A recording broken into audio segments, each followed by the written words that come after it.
Hello friends, कैसे हैं आप दोस्तों। मैं नीरूबाला फिर से हाजिर हूँ शिकार का दूसरा और अंतिम भाग लेकर।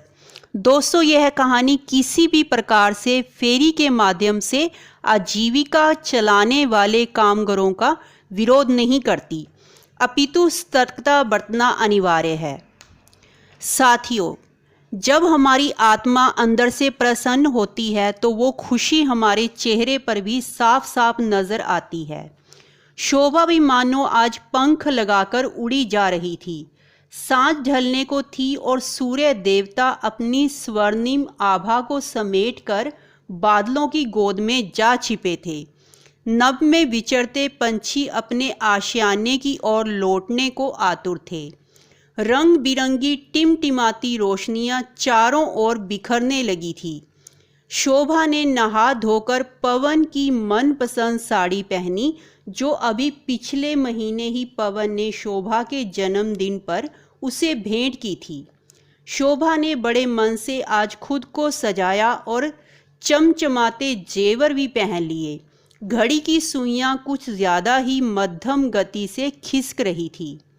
नन्ही परी को गोद में लिए शोभा पवन की राह तकते तकते गली में आ खड़ी हुई कि दूर से गली से आते पापा को देख नन्ही परी ने दौड़ लगा दी और पवन की गोद में जा चढ़ी।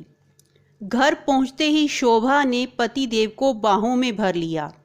अरे भाई, क्या बात है, आज बड़ी खुश नजर आ रही हो शोभा जी। देखिए, हमने नए जेवर बनवाए हैं, शोभा ने प्रति उत्तर में पानी का गिलास पकड़ाते हुए कहा।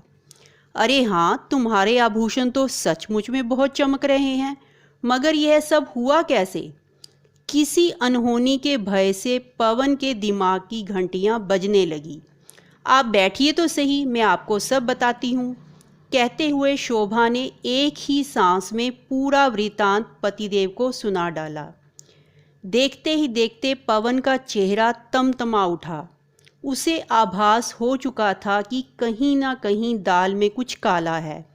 वह फौरन उठा और अलमारी से अपने खानदानी सुनार के हाथों की गहनों की पर्ची निकाली और शोभा को लेकर धर्म कांटे पर जा पहुंचा। शोभा समझ नहीं पा रही थी कि आखिर हुआ क्या है। पवन ने सारे जेवर सुनार को जांच करने के लिए सौंप दिए। राहत की बात यह थी कि सभी जेवर असली थे, परंतु वजन की जांच करने पर मात्रा 10% तक कम पाई गई। शोभा को तो मानो अपनी आंखों पर यकीन ही नहीं हो पा रहा था। उसके नेत्रों से अश्रुधारा बह निकली। जांचकर्ता ने बताया, बहन जी, धुलाई के समय 1-2% तक तो गहनों का वजन कम हो सकता है, मगर कुछ असामाजिक तत्व निजी स्वार्थ के लिए कुछ रसायनों का प्रयोग करके गहनों से मैल के साथ साथ सोना भी चुरा लेते हैं, और भोले भाले जनमानस को कानों कान खबर भी नहीं होती।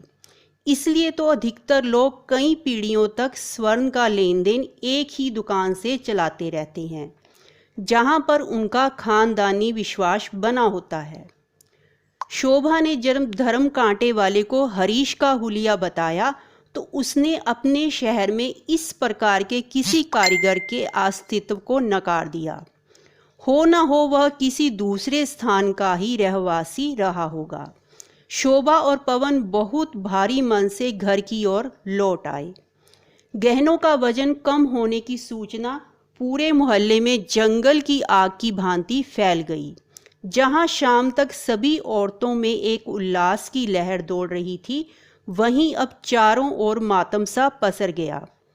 जांच करवाने पर सभी के जेवरों का वजन कम पाया गया। पूरे मोहल्ले में निम्न वर्गीय परिवारों से संबंधित लोग ही रहते थे, जिनसे हरीश द्वारा किया गया विश्वासघात अत्यधिक कष्टदायी था। मगर अब किया भी क्या जा सकता था। शोभा भी मोहल्ले की अन्य औरतों की तरह ही अत्यधिक व्याकुल थी। पवन ने उसे शांत करने का भरसक प्रयास किया, मगर वह तो सब कुछ समझते बूझते भी मानो अपने मनोमस्तिष्क को काबू करने में असहाय थी। सभी परिवारों ने मिलकर अपने साथ हुई धोखाधड़ी की सूचना क्षेत्रीय थाना में दर्ज करवा दी, परंतु परिणाम आशा अनुरूप शून्य ही रहा। शोभा इस नुकसान के लिए स्वयं को गुनहगार मानती थी और पवन से शोभा का दुख देखा न जा रहा था। उसने शोभा को सांत्वना देने की काफ़ी कोशिश की और थोड़ा समय रुककर कुछ और गहने बनवाने का भी वादा किया, मगर शोभा ने कहा, परी के पापा, मुझे अपने साथ हुए इस धोखे का इतना अफसोस नहीं है जितना इस बात का डर है कि एक गुनहगार आज भी आज़ाद घूम रहा है और ना जाने कितनी मासूम बहनों को वह अपना शिकार बना लेगा और ना जाने कितने परिवार उसकी वजह से इस अवसाद से ग्रस्त होंगे। उस धोखेबाज का गिरफ्त में आना अति आवश्यक है। मगर कैसे? पवन ने प्रश्न किया। वह सब मैं संभाल लूंगी, बस आप एक वायदा कीजिए कि आप मेरा साथ देंगे। मेरे पास एक योजना है। शोभा ने अपनी व्यथा और निवारण एक ही सांस में पवन के समक्ष रख दिए। योजना? कैसी योजना? पवन ने आश्चर्य मिश्रित स्वर में पूछा।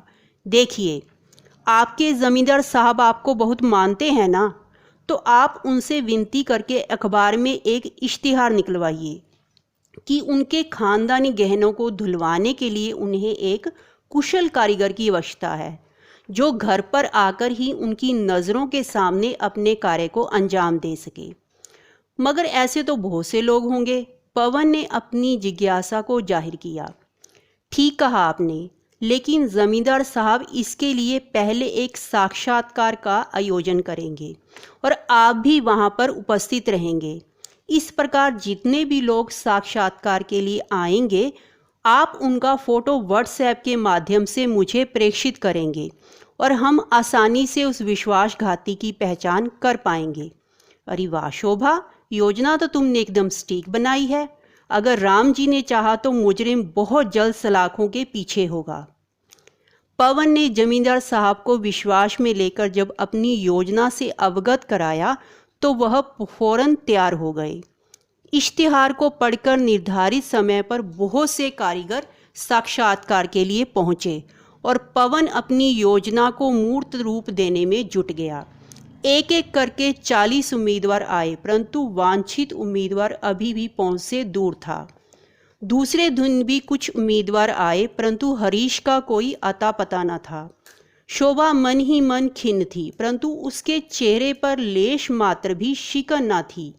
तीसरे दिन जब पवन तैयार होकर दुकान पहुंचा तो एक हट्टा कट्टा नौजवान पहले से ही जमींदार साहब का इंतजार कर रहा था। उस युवक को देखते ही पवन आत्मविश्वास से भर उठा, क्योंकि शोभा द्वारा बताया गया हुलिया नौजवान से हूबहू मैच कर रहा था।